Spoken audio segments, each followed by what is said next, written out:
नमस्कार मित्रांनो, स्वागत आहे आमच्या यूट्यूब चॅनलवर। तर आज आपण बोलूया शेळ्यांचे पोट साफ राहण्यासाठी घरगुती काय उपाय आहेत त्याच्यावरती। मम्मी बसली आहे।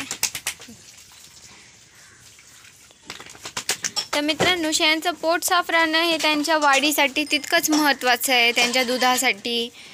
तर पोट साफ न राहिल्यामुळे बघा काय काय होऊ शकतं शेळ्यांना। त्यांच्या भुकेमध्ये घट होते, मग तेच थोडक्यात झालं, वाढ नाही होत त्यांची। जर खाणं कमी असलं तर शेळ्यांची वाढ कशी होणार ना। तर भुकेमध्ये घट होते, वारंवार खोकला किंवा ढेकर येतात, असं काही घडतं त्यांच्यासोबत। आणि सुस्तपणा, जशा शेळ्या आता खाल्लं नाही की आपल्यात सुद्धा असा आळसपणा किंवा सुस्तपणा आपण म्हणू शकतो की अशी ताकदच नसते ना, खाल्लं नाही तर ताकद कशी येणार।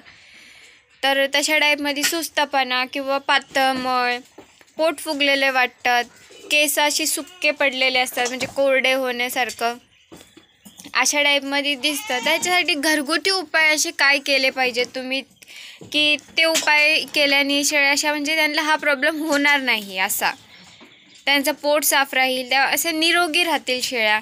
तर तुम्ही घरगुती उपायामध्ये बघा, हिंग आणि सुंठ पाणी असतं ना, हे दोन यूज करून कसं द्यायचं आहे बघा। अर्धा चम्मच हिंग घ्यायचा आणि 1 चिमूट सुंठ घ्यायची आणि थोडंसं मीठ टाकायचं। तर आता एवढी जर शेळी असेल ना, तर हिच्यासाठी ते अर्धा कप मिश्रण द्यायचं गरम पाण्यामध्ये। म्हणजे ते थोडंसं टाकायचं आणि अर्धा कप गरम पाणी घ्यायचं आणि त्याच्यात ते टाकून शेळीला द्यायचं। ते एवढी मोठी शेळी असेल ना, तिच्यासाठी ते अर्धा कप बनवायचं आहे। करडा असेल तर तिच्यापेक्षा थोडं कमी द्यायचं आहे, कमी प्रमाणामध्ये। तर ह्यानी काय होईल, तिचं पोट साफ राहील, गॅस किंवा जे पोट फुगता म्हणतो आपण शेळ्यांचं, अपचन, तर हे म्हणजे व्यवस्थित होईल त्यांचं, म्हणजे नीट होतील। हे बघा मित्रांनो, आम्ही जे स्वतः करतो किंवा आम्ही जे अनुभवातनं आम्ही जे सांगतो ना, ते आमच्या अनुभवातच आहे। मी माझ्या आईला करताना बघते, त्याच्यामुळेच मी ही माहिती तुमच्यापर्यंत सांगते। तर तुम्ही अजून काय उपाय करू शकता घरगुतीमध्ये। तर तुम्ही बघा, माठपाला माहीतच असेल तुम्हाला सगळ्यांना, आणि ओवा आणि काळं मीठ हे घ्यायचं आहे, 3 वस्तू, आणि ह्याची पेस्ट करायची। आणि ती पेस्ट ना, त्या असे छोटे छोटे गोळ्या करून किंवा चम्मचनी वगैरे असं शेळ्या खातात, तसं शेळ्यांच्या एवढे नखरे नसतात। तर या अशा टाईपमध्ये तुम्ही त्यांना थोडंसं चारायचं आहे। याने सुद्धा म्हणजे अपचन आणि हे पोट फुगणं, उलटी असा प्रकार नीट होऊ शकतो। किंवा अजून दुसरा काय उपाय, तर केळ, त्याच्यात थोडंसं जिरे आणि मध,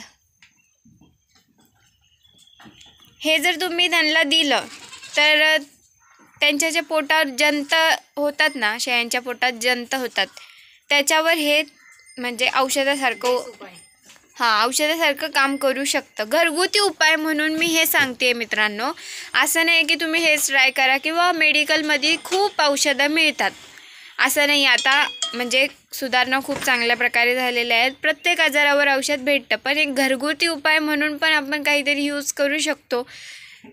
असं बोलतात ना, ते जुने नुस्खे काय म्हणतात, हां, ते काय म्हणतात ना, तशा टाईपमध्ये। तर तुम्ही हे यूज करू शकता, हा का। आणि ह्याच्या आहारात तुम्ही असं म्हणजे ह्या वस्तू ठेवल्या पाहिजे, जसं तुळस थोडीफार चारली पाहिजे, असं नाही लई चारली पाहिजे, पण 5-6 पानं आठवड्याला 15 दिवसाला अशी चारली पाहिजे, त्यांनी त्यांचं पोट साफ राहतं। हळद, ओवा किंवा आलं हे पण असं पाण्यात उकळून तुम्ही जर ते पाणी त्यांना पाजलं तर म्हणजे त्यांना सर्दी, खोकला, पोट फुगणं, अपचन ह्या ज्या समस्या होतात ना, ह्या होणार नाही शक्यतो, आणि जर झालेल्या असल्या तरी त्या नीट होतील। तर हे असं तुम्ही 15 दिवसांना शेळ्यांना दिलं पाहिजे। आणि औषधाचं प्रमाण मित्रांनो, नेहमी अशा मोठ्या शेळ्या असतील ना, तर त्यांच्यासाठी थोडं जास्त औषध लागतं, पण जे कुडीनी बारीक, जसं आमची ही वर्षाची झालेली असेल ना, हां, वर्षाची झालेली आहे, पण ते काय लहानपणापासून बांधून ठेवल्यामुळे तिची बॉडी इतकी झालेली नाही, बारीकच होती, झाली तेव्हा एवढीशीच होती, मग ती कुडीनीच बारीक आहे। कुडीनीच बारीक आहे मित्रांनो.